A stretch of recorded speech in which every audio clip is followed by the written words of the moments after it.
just before lunch. This is the only panel I get to moderate. It's the only one they'll allow me to moderate. But it's a brilliant session. And I've got, goodie bag, we've got a booze brand on the panel. So we've got booze. And also, because if you drink, you want to be sensible, we've got water bottles as well. So what we're doing, while we're doing that, if you guys have any comments or questions, you put your hand up. It's hard for me to see. Dance around. You actually get a gift if you participate. Okay, and you can interrupt me during any time if you like, or one of our speakers. So I think this topic is absolutely essential for broadcasters and clients alike. We're going to address how we can improve on reaching consumers in what is a much more fragmented and competitive environment with TV and video. But also discuss how they can achieve their goals with efficiency and effectiveness, which is sometimes not hit on enough, but it was actually this in the earlier session. And this is all on the big screen because ultimately that's where advertisers want to be.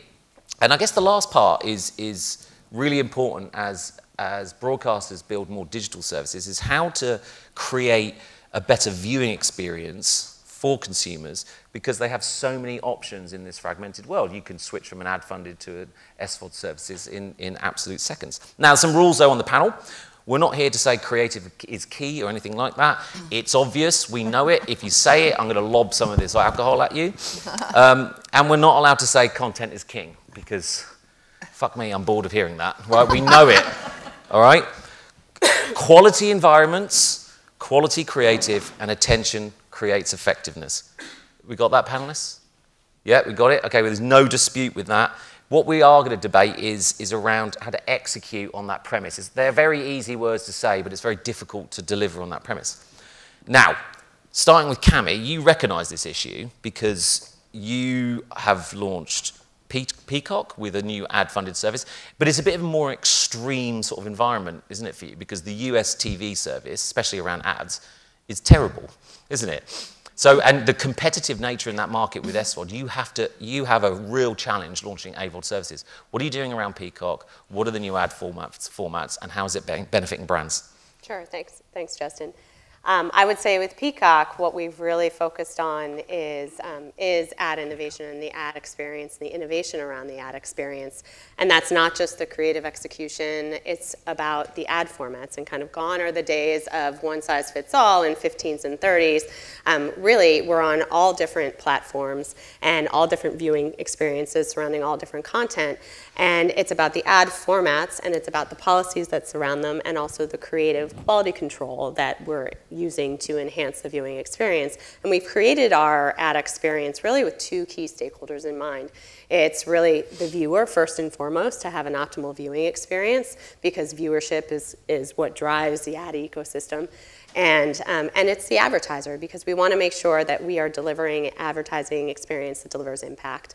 And it really kind of started before Peacock, kind of when Peacock was in its business planning stage. As you mentioned, the US TV advertising experience is suboptimal, I would say. How many ads is it per hour, like on the standard linear? So you can get up to 17 to 20 minutes. Yeah. And I know you guys do a better job outside the US. What is it in the UK, if someone just shouts it out? 12 minutes. What's interesting is Netflix launched and they were saying it's 4 minutes. Yes, so that's... Yeah, so I will say that we recognized that was a problem. And so about 5 years ago, what we did is we took a hard look at our linear experience, and we started to experiment on linear. And it was those learnings we invented what was called the Prime Pod, which is now the foundation for the 5-minute ad load that we have, or no more than 5 minutes on Peacock. And that has provided the foundation for Peacock, and we've innovated ever since. But yeah, the experience we recognized in the US was not optimal. But that is really what we focused on. Innovation needs to be a key criteria and a key differentiator in our product, and that's what we've really leaned into. And it's actually delivering impact, it's delivering results, and it's delivering more viewership. And so that's what we're really proud of. And then we're going to get into whether this works for brands and whether it works for a broadcaster, because I know that Peacock was quite an expensive service, and you're going to tell us all the gory details of whether you make enough money with it, or not, or you're going to dodge it. Of course. But I'm going to ask you anyway. But I think what's interesting is you have an ad policy, don't you? So you actually have, because the US farmer ads always springs to mind, or ambulance chasing lawyers. Like, you don't have that, do you? No, I would say on Peacock, we've been really, really strict. Not anybody can advertise on Peacock, so you have to hit our creative standards. We have kind of very strict frequency caps. We know what else is in the market, and we were very keen to make sure that we delivered an ad experience that was far superior above the rest of the competitors. A US network with an ad policy, that is absolutely brilliant. Now, Lucy, I know, it's great, it's great. It's a bit of a different standard of telly here. I live in Canada, by the way, and I come here and I sit and watch linear TV. What you have in the UK market is absolutely brilliant. You obviously take innovations from the mothership, NBCU.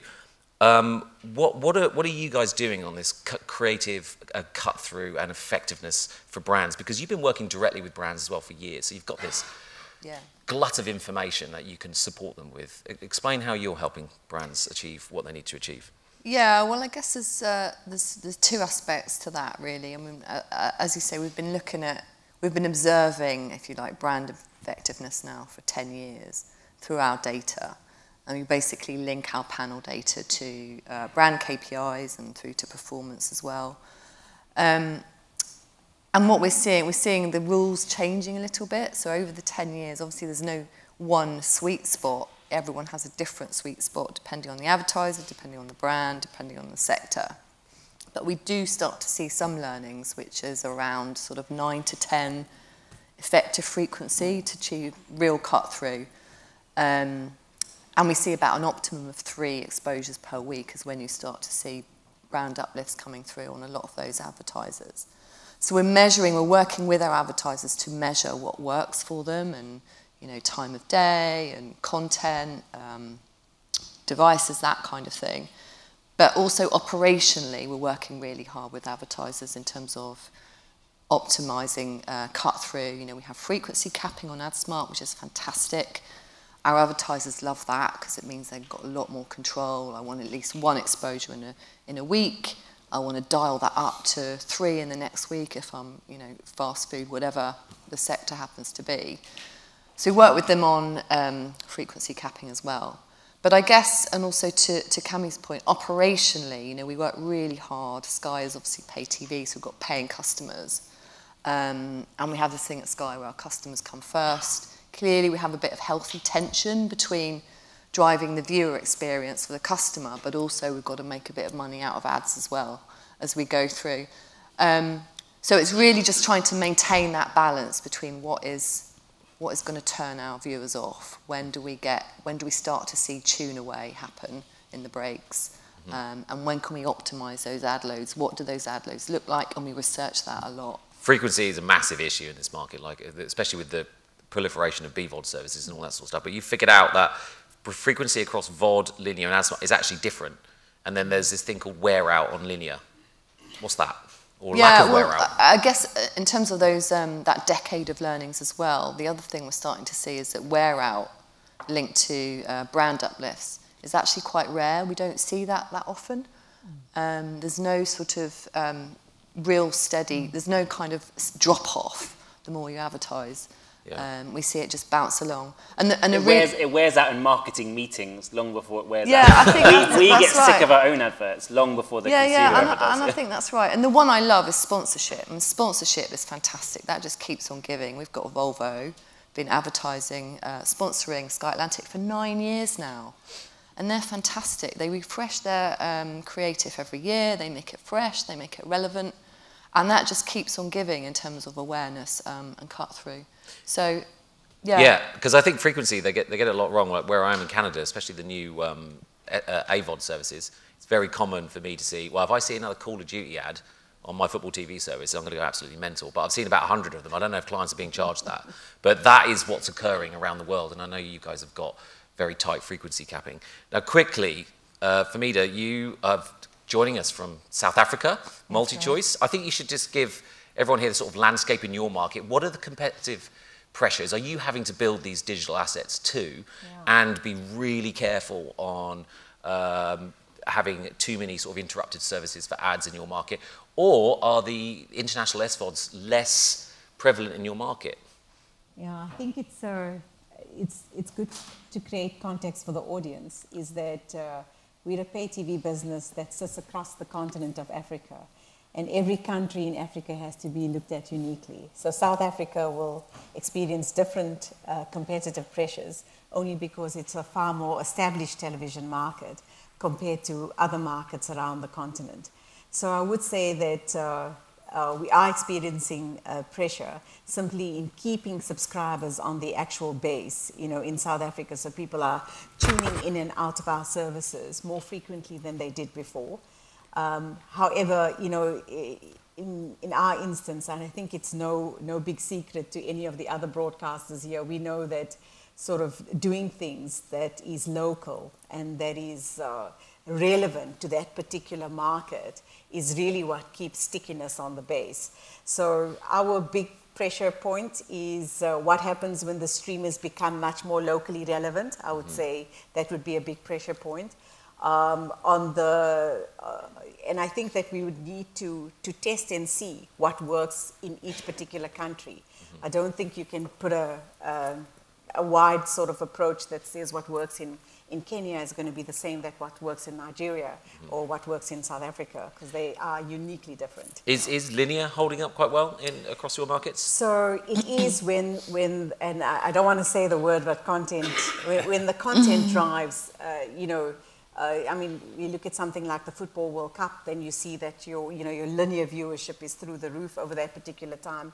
When we do things like Big Brother in Nigeria, so big general entertainment, reality type formats, then it does hold up. It actually attracts people to the base when we do these kind of big content pools across the base. But I would say that we are experiencing some pressure where we're finding as though that because there's so many viewing options available on digital services, that it's harder and harder in an established base market like South Africa to keep people onto the base. Yeah, okay. And Jerry, what are you doing from the client side in this space? I think it's worth explaining sort of your brands and how you tend to market them, and where you come with video and this issue of getting cut through to your audiences. Yeah, so I joined Beam Suntory at the start of the year. If you don't know the overarching company, you might know some of the brands. Like in the US, we have like Jim Beam, Maker's Mark, some of our tequila brands, like big mass on telly markets. Then we have some of our smaller Scotch and Japanese whiskey portfolio, like a Lafroig or Suntory whiskey, tends not to be on TV anywhere in the world. It's a lot of it's super premium, very, very small audiences, though you can still find those on TV. And in the UK, we own Lucozade and Ribena as well, like big FMCG, more traditional advertising. So we have a real mix within the portfolio, and we're quite new in terms of having a global media team, and really we've been a brand that's heavily driven through, as a lot of the alcohol industry is, through sales, through events, through experience, but we're trying to go on a much more of a premiumization journey, which means doing more advertising, telling more stories. And I think all of those brands, even Jim Beam, which is our most sort of mass market brand, they all want to play a kind of quality premium role. So it matters for us where our media appears. And I think we are, alcohol is an interesting category. It's, it's a very emotional category. It's a very, your association with brands, with moments, with stories and things leans very well into like video and wanting to tell a slightly longer story, trying to, whether that's, building your heritage, explaining why you exist, or even just, connecting to emotional moments. So video is a really important part for us, and I think, like a lot of the industry over the last, few years, we've started to realize that, not all video placements are the same. And video placements all play a role, but, it's something very different if you're showing a couple of seconds of something in a news feed versus if you're actually showing, 30, 60 seconds in a space where people are likely to watch it. Yeah. So I think we're trying to navigate that with our teams. I mean, I think I've worked in global media teams for 10, 15 years. I've never worked in a team where, in theory, the message is we should do more digital. And I spend a lot of my time being like, yes, but don't forget that TV is actually really, really effective. Yeah. And often our most effective channel, and I think one of the interesting things is how do those other digital channels sit around it, augment it, and extend what we can do there. And I think that's a lot of what we're trying to push, which is make more advantage of new digital opportunities, but don't forget that where it makes sense, our brands, if you've got the scale and the budgets to do TV, it works really well for us. I like you already. Yeah.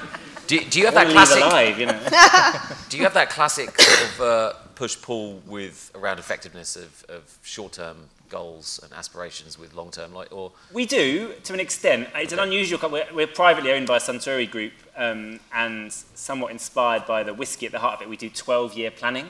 Yeah. So I was at GSK before that, which was going through a demerger, and we did sort of 12-week planning on a good day. So we are longer term in some of how we are wired and sometimes how we think about building brands, but it's definitely still, ultimately you still have P&L, you still have things you want to deliver at the end of the year. And actually we're moving more into kind of a direct-to-consumer performance market. Suntory whiskey sells out every single drop it makes in the world. We sell every single drop, and often if you go into a shop will sell it to you at 2 or 3 times the retail price because they can get away with it. Yeah. So we would rather have a better experience of selling direct to consumers. It would be cheaper for the consumer. We would make more money ourselves. Yeah. And that moves us a bit more into that kind of performance. How do we, with partners like Amazon and across a lot of Europe, how do we drive direct performance?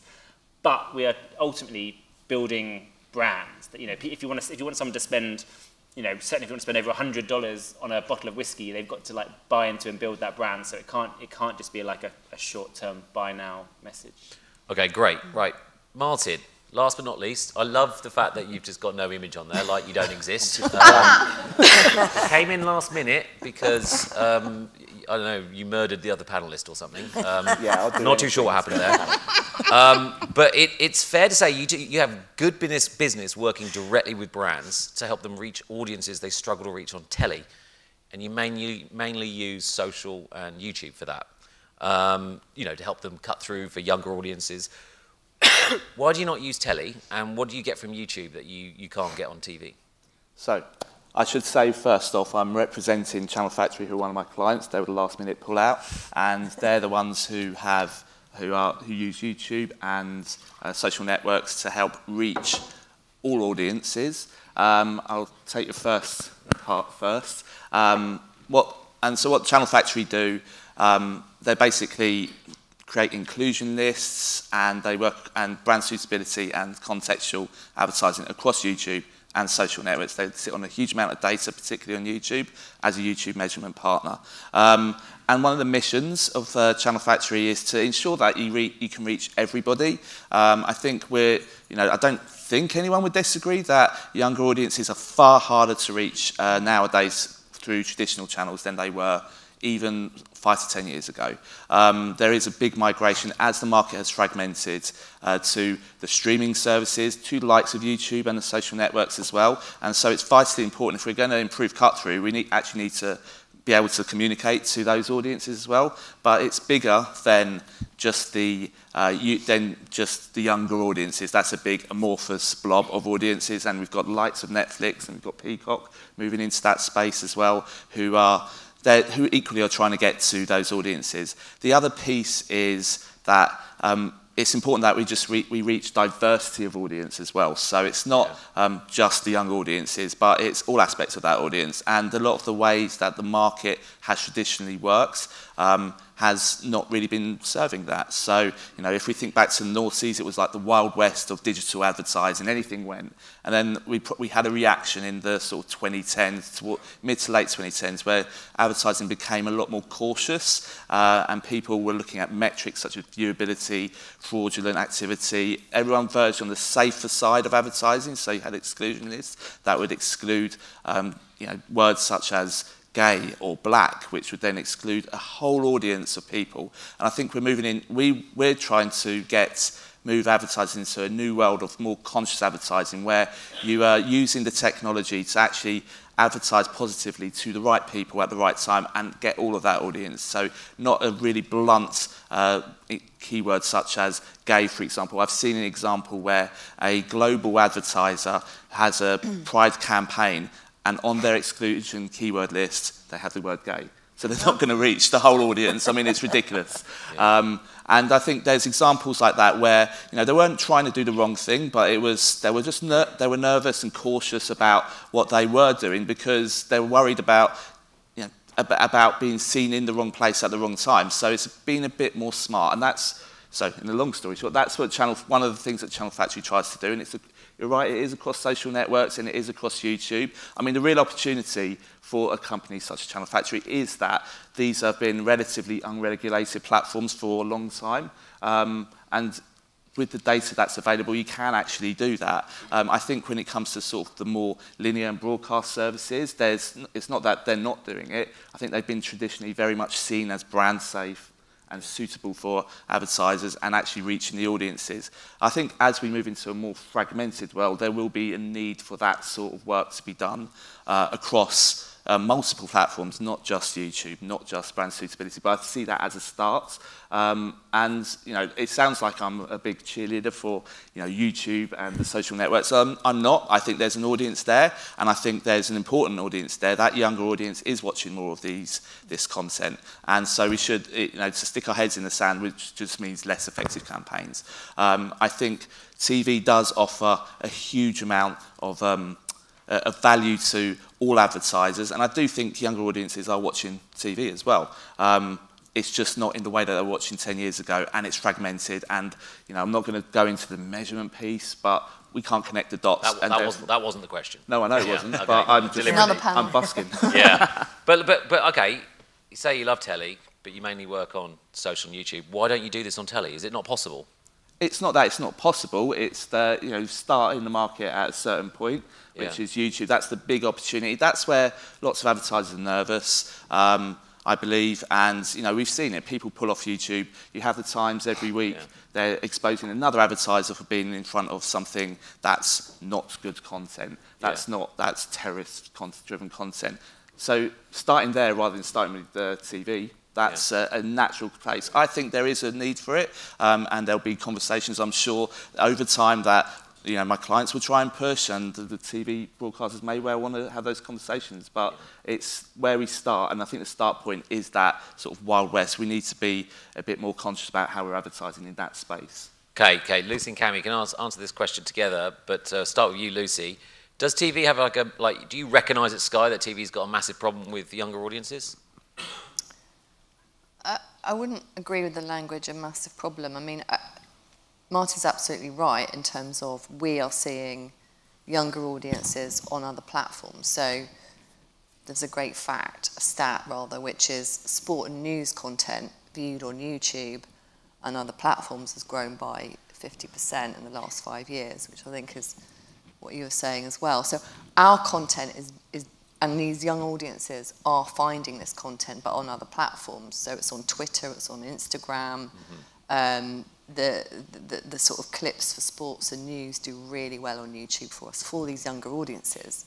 So they're still watching an hour a day of telly, and actually the World Cup and fantastic ITV content especially, that's pulling in 2 million young adults every time, which is phenomenal. So the core audiences are still there, like Fahmeeda was saying, for those, have to be watching with the nation events. Yeah. But they're watching on other platforms as well, and they're finding that content. And Sky News on TikTok, I think I heard the other day, is like one of the fastest growing channels on TikTok for young audiences.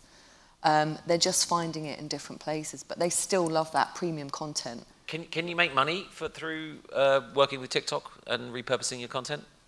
We're in conversation with TikTok, and there's no ads there at the moment, okay. But we have on other social platforms. Cammy, what are you doing about attracting? Well, I would say kind of what Martin and Lucy said is it's really all complementary in the hyper-fragmentation of all the different platforms. It's making sure your content is on the right places and that you're leveraging those vehicles and distributing your content, and then also creating the experiences around it. So creating your shows for Snap, we have one from E, and then we have the ad experience around it. But it's making sure you are there, you have your content in front of the right audiences on those platforms and stringing it together.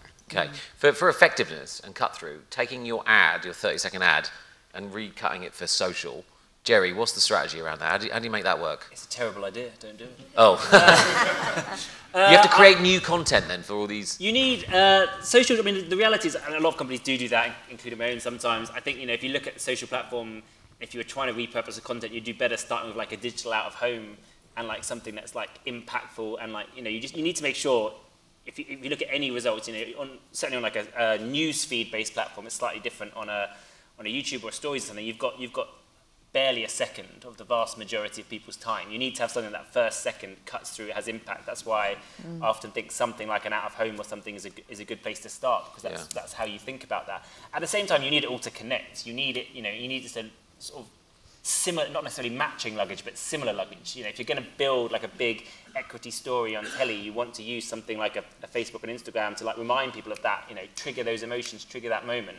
So I think you can do it, and certainly I think it can be, and you can get to like quite sophisticated week on, week off kind of stuff of like let's run the TV to really land the equity, and let's use other channels that nod to it. But I think as an industry we say, oh, we need to cut down our TV to work in a couple of seconds. I think for the most part you'd be better staying with like, if I assumed it was more or less static and animating it up, how do I get there? Yeah, and okay, so while on social, I've got to ask this question because it's topical. Have you binned your Twitter spend? That's an interesting question. It was interesting. Just wondering. We talked about conscious media earlier. Like conscious media is a big part of what we do. So we pick our platforms based on where we think it's ethical and moral to advertise. So yes, then. Martin, how do you do this then? How do we? We're obviously targeting audiences on all these screens. How do you create effectiveness and cut through using social channels and all the rest of it, from having that 30-second ad, that TV ad, right down through to targeting people on devices and all the rest of it? Well, first off, I think you need to be conscious but you need to have the data and then use that data to understand, well, one, what platform and what the various creative options are then, but then who is actually targeting that, who you're actually targeting with that particular placement, have the right placement and the right content. Now, this sounds all hugely expensive with multiple different iterations of creative, which I think there is a need for more creative. I think that we're still living in a world where we're creating one or two pieces of creative to go across all video platforms, which for a lot of advertisers, which it's just not sufficient. It's more complex, this world, and I know we're supposed to be in the business of making the complex simple, but the reality is more creative is needed. You need the right right length of creative with the right messaging on the right platform. So linear TV, for example, it's a great platform. Born and bred TV buyer myself, I love it, but it's very much a sit-back environment. You need to be that you get served ads, and you may or may not be watching it, but it's a very different piece from when you're actually clicking on a piece of content, and you then you're pulling that down, and you want to watch that content probably far more intensely than most of what you're watching on the sort of more sit-back platform.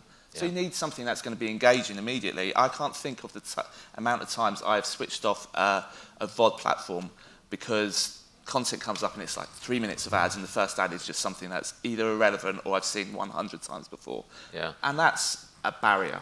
So I think there's a few things there. As a sort of sell side, you need to make sure that the formats are available, that the ad experience is there, and for buyers and advertisers, is utilise the data in the right way to understand, well, who is the sort of person who watches TikTok, apart from young audiences, but who are the sort of people and what are we going to serve to them? And, to sum it up, be conscious about it.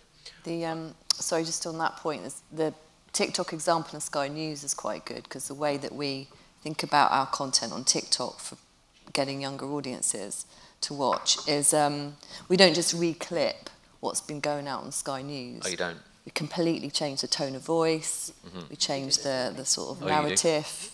Do you do? Yeah, we do the same thing. Yeah, and you've got a different presenter talking about Ukraine and whatever the topic is of the day. Much shorter, not saying that 18, 16, 34-year-olds, 18, 30-year-olds can only watch short content, but it has to be snackable for them. They're just not going to sit, consume long-form news. Bloody kids got no attention, have they? Well, I think attention spans have shortened, and not just for everyone, probably, as a general comment. Well, we're going to actually take a little look at some of our panellists' favourite creative and some of these sort of creative context stuff that the broadcasters are building. But quickly, who wants to win some booze and a water bottle? Do you have any questions for my panellists? We do. Oh my God, we've got two. Fella here, go for it. Oh, we've got a microphone. That's brilliant. Yeah, go for it. What's the panel's view on dynamic creative? The progression towards, never mind the digital channels, but into the linear channels and those distribution channels, which the US has more on. So dynamic creative is great, but it's not a creative execution, and most of the time I see dynamic creative, you spend so much time focusing on the dynamic part that you lose the creative idea. If you have a great creative idea and you can bring that element of dynamic and personalization to it, works. If your creative idea is stick a few different images together so it's personalized, I think you lose impact.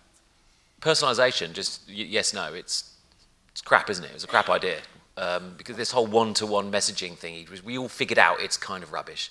Would you say that? Relevance is really important, but one-to-one relevance is probably trying to go too far, whereas understanding people's passion points and interests and context and stuff is obviously important. Yeah. Okay, there was another one. Yeah, go for it. Yeah, I was just interested in the context aspect of the title. So what contextual data points perhaps you use to sell? Cammy, this is your jam, isn't it? Contextual? We definitely have contextual, and I would say that it's really, our focus is, yes, making sure that you are aligning the messaging and the right to where the consumer is in the content. We found that it drives impact for advertisers. Yeah. I mean, that's when you think about it, like historically, that's what sponsorship is, right? Right. That's really like aligning around the content where you think that's where your viewers are going to be, and that's where the panels and you know, all the measurement has pointed to the cohorts of sponsorship around your IP. But it's really then fine-tuning that in contextual and using data and measurement to deliver. You could also use contextual for content, you know, so obviously, I mean, a lot of us are watching the FIFA World Cup at the moment on screens. And if you look at all the ads that are placed in between the breaks, they're so memorable because it's so linked to that piece of content. So apart from the sponsorship space, I think there are big events that can actually drive that contextual messaging from brands, and they do it properly. Right, think about the Olympics, right? All the Olympics ads that you absolutely. see, It's right? Or beautiful. even when, I know we're not supposed to talk about Christmas, but like the Christmas ads, right? Yeah. Like all of them really kind of elicit like the emotion, and that's They all do. around, that's the value of the contextual environment that you're in. Yeah. So, gentleman here, then this lady. I tell you what, offer booze and you get shitloads of questions. This is When do they genius. get it? When Yeah. do they get it? They get it at the end, don't worry. I was going Where to is hopefully this get one for booze? myself. It's Sipsmith. We've got Where some is it? Sipsmith. Oh, Wow. it's posh. It's real posh Panelists stuff. want See to this know where posh the booze booze. is. I'm going to put it out on here while you're talking. Ask the question. Just take over for a minute. Right? Hi, yeah. Sorry, it's a more question for you, I suppose, Lucy. As someone who sits in that sort of 18 to 34 bracket, I won't say my specific age, but yeah. So I watch a lot of like when you guys do like the free-to-air NBA on YouTube and run that on the live stream rather than on TV, because I know on YouTube I'm getting a short 60-second ad, then I'm back into the game. Whereas if I'm watching it through live TV or if I'm watching something on VOD, the ad pod size is a lot longer, and that tends to sort of put someone like me off. I'm very much in this short attention span. I need it quick. And would you say that there is scope for someone like a broadcast like an ITV or a Sky, of after they've done their like initial releases, to be putting sort of those shows onto a YouTube scene to be able to hit that younger audience where the ad pod is smaller, it's only 30 seconds to a minute, and they'll be a lot more engaged? Would that be something that you could see a major broadcaster making a step to go and do, and using that power of YouTube with the younger audiences? Yeah, and I think that is very much the part of the strategy for the future, is looking at what other contents. We know sport and sports clips work well, we know news works well, but in the sort of entertainment space, we need to start thinking about what works well there as well. We've started to look at it a little bit. I mean, it's usually unseen footage that you wouldn't get. You know, you need a reason to go there, that you wouldn't have got on TV, or it could be behind the scenes, like special moments that you're going to go for. And we don't anticipate that people. Will you tell me? Would you sit there and watch like 20-minute, 30-minute program? I'd be more talking about something like, say, like A League of Their Own, for example. Yeah. Sitting there and watching it on Sky One Live, I know I've got to sit and watch 15 minutes of adverts, and I'll probably lose interest halfway through and end up flicking onto something else halfway through an ad break. Yeah. Whereas if it's on like a YouTube, like an NBA live stream on YouTube there, if it's running through and I've got 5 ad breaks, but I know each of them are 60 seconds long, I'm much more inclined to probably sit there and sit through that ad break to watch the show, and you sort of just shrinking the ad pod and having that, say, like 5 minutes of advertising over, and that'd be, yeah. Yeah, we're looking at different formats all the time, and like you say, viewers are really savvy now. They work out, you know, how they can fast forward it and still watch it as live, and how many minutes they need to miss out on the live stream. But definitely something we're looking at, yeah. I would say something that we've also done, and like as you're looking at entertainment content, it's kind of looking at the right content. Like SNL for us is something that has a huge viewership on YouTube, along with the rest of our late night shows. But it's like people are on the train and kind of catching up on the skits that were on Saturday night in the live show. But it's something that, you know, YouTube's been a huge platform for us, and some more kind of snackable platforms like that, but fits with the content type. Yeah, I'm going to take us back to context for a second and just ask, because we often talk about context as content only.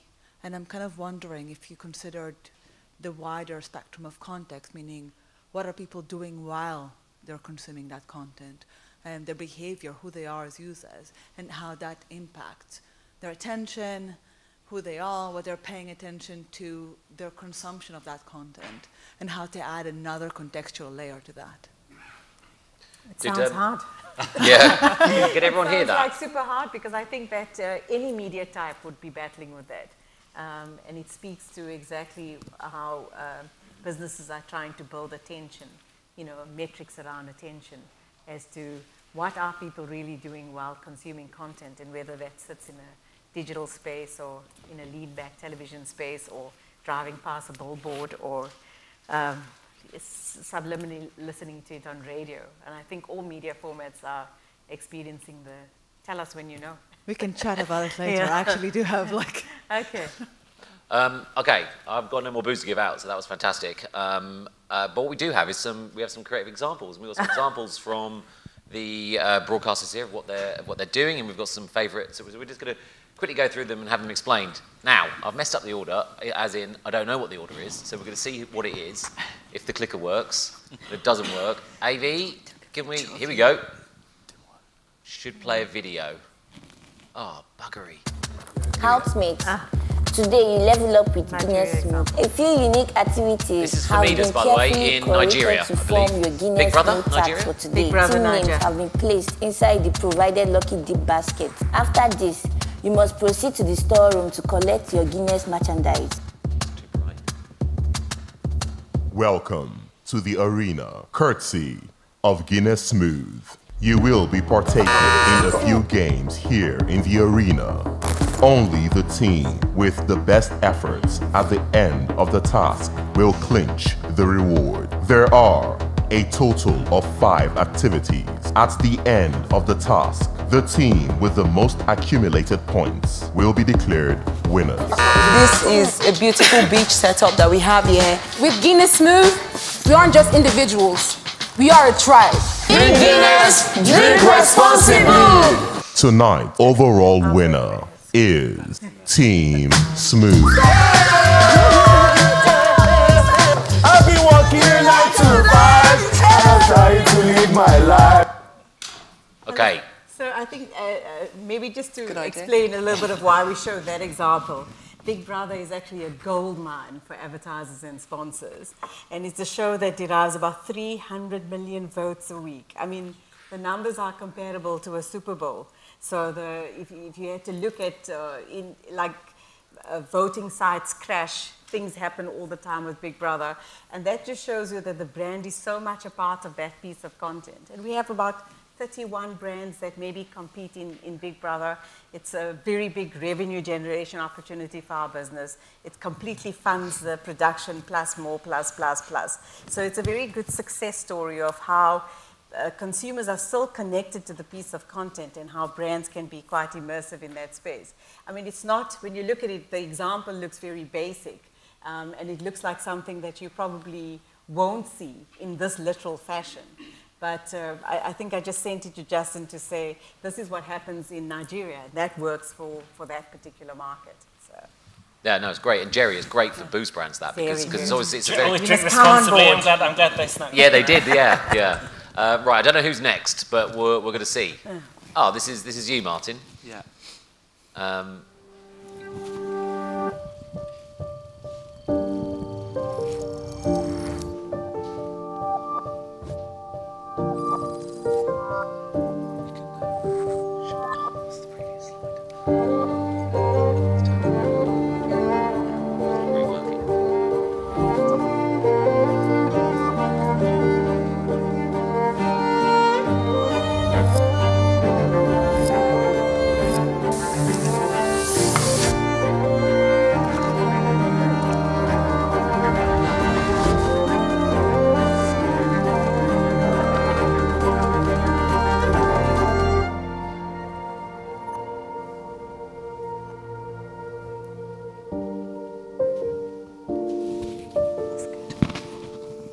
So Martin, why did you pick that one?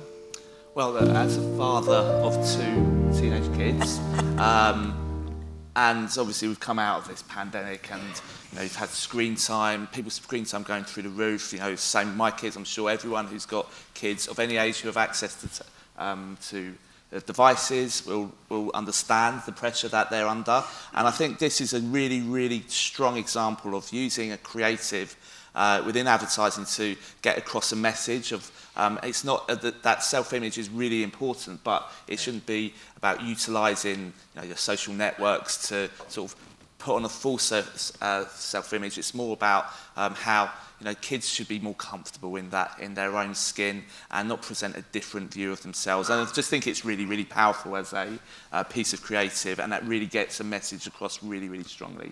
Yeah, and it was circulated really widely on social as well, Yeah. and YouTube as well. They get that cut through. They did some really, really interesting creative stuff, which you're going to have to ask Martin about afterwards, because we've got 2 or 3 more to go through. If this works, see what the next one is. Oh. It's you. Oh, this is actually... This is a screenshot. Oh, yes, this is a screenshot. Talk us through it. I will. So this is what is Peacock. known as a pause ad. And so the pause ad, what we're doing is getting pretty creative of using in-pod and out-of-pod real estate. Is that me? So this is user... Oh, it fell down. Okay. It is user-initiated. So when a user pauses, they'll click, and so it's not interruptive, it's not intrusive, this is not going to work. And so when a user pauses, they see an image. It's almost like a screensaver, if you will. And this is one that integrates content, but it is in a cinematic experience. You're not going to load it with a bunch of ads. You're going to have ads that are top and tail, and part of how we've designed our ad experience is around the different content types, so we are less intrusive. So this is something that's user-initiated. When they pause for more than 5 seconds, they'll get kind of a screensaver that's brought to you by an advertiser. And what we've seen is this is particularly effective in achieving cut-through in younger audiences, and has increased brand memorability by over 50%. So this is one with Minions. Yeah, you got this one, and... Oh, and no, that's this one. And then I have a Jurassic one, so this is kind of, you're in the middle of Jurassic World Dominion, our latest Jurassic movie, and you pause to run to the loo, and it's brought to you by Pizza Hut, but kind of involves the imagery of the IP that you're watching, and really kind of making it seamless for your experience because you had to take a break. Yeah, and you make the creative around the actual content. It'd be interesting to go back to the young man at some point to see whether this would put him off his TV show. Right, we've got that. Jerry, I think you've got 2. Here it is. Oh, hey, I'm Randall Park, host of the show next door.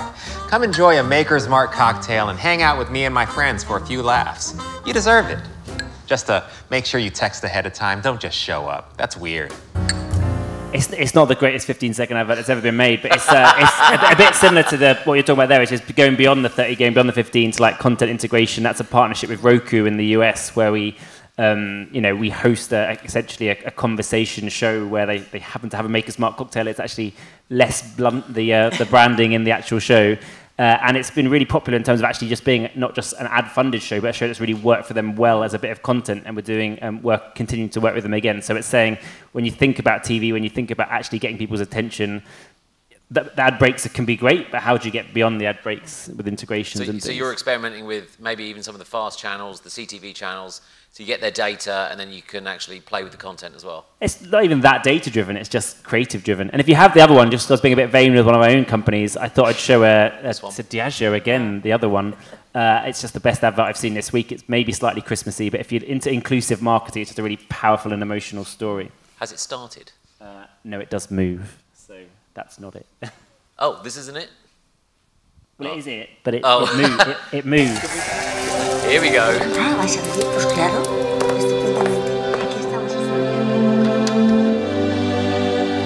She may be the face I can't forget, a trace of pleasure or regret, may be my treasure or the price I have to pay.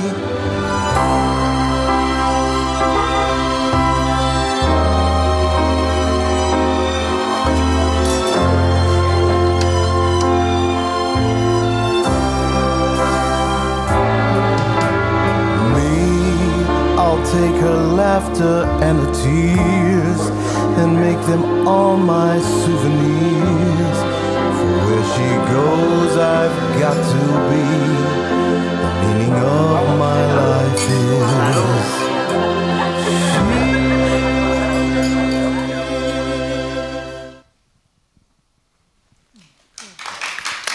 Speak for yourself, yeah.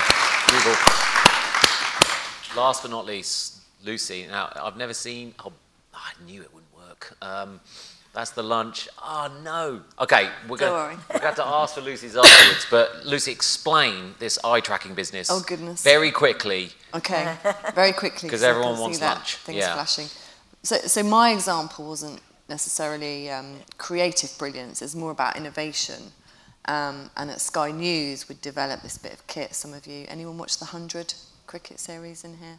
Did you see the bit of kit where we had a power meter? So when a batsman hit a six... Yeah, and you can actually see the... Yeah, exactly. We had this power meter thing spinning around to see how close to 100 they were on their hit, and my daughters loved it because they're mad on cricket. But anyway, what we did was partner with Audi. So Audi, again, you know, a great innovative brand, partnered with the Sky innovation in sport, and it had, in partnership with Audi, the power meter brought to you by da-da-da-da. And then we overlaid some eye tracking on the example we were going to show that the eyes actually really do focus on the power meter and the Audi logo. So I just thought it was a really nice example of how an advertiser moved outside of traditional advertising into innovation and to do something a bit different on screen, because it's traditionally a digital thing, but we put it on a TV screen. So that was my example. You put it on a massive sporting event, huge audiences, but then you were able to incorporate a real digital-like sort of metric, if you like, and with the eye tracking you could actually prove that it was effective. Yeah. Excellent, that's a great way to end it. Now, everyone who asks questions, stay around because you've got some booze and some water. Please join me in thanking my fine panellists for an excellent session. Thank you. Thank you.